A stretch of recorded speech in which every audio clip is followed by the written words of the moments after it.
Let's look at the white matter tracts of the spinal cord. Again, these are myelinated axons primarily, and these tracts come in three different regions.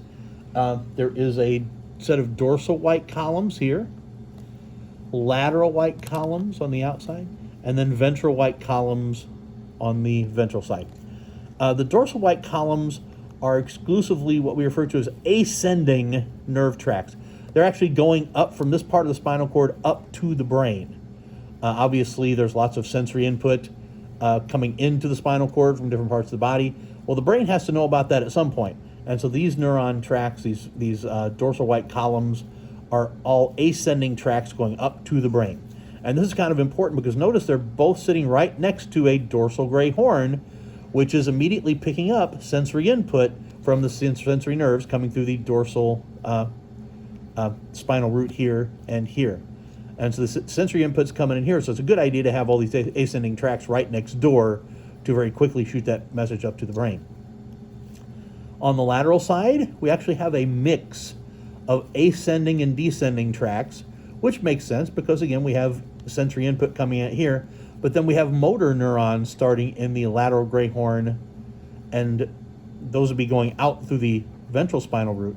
And so it's good to have descending tracts here because they can have input into what the lateral gray horn is fed, and then what impulses will come out through the ventral spinal root. The ventral white columns here and here have, again, a mix of ascending and descending tracts, but mostly descending here because it's very, very close to, again, both of these areas that have motor neurons. In particular, we're talking about the ventral gray horn here. And so mostly descending tracts, again, providing input so that we can send it out here to the ventral spinal root as we go. A couple of structures to note. There's an anterior median fissure and a posterior median sulcus.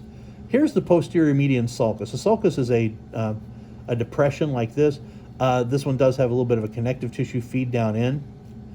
The anterior median fissure is a little bit deeper. Notice the pia mater here comes all the way in and goes almost all the way to the gray commissure. And so the pia mater is actually coming in here, where up in the on the dorsal side it does not. If it's a real spinal cord, you could actually stick your finger in and split that with your finger, it would come apart. And so we have dorsal white columns, all ascending tracts, lateral white columns, ascending and descending, ventral white columns, ascending and descending, but mostly descending, and then the anterior median fissure and the posterior median sulcus, including this.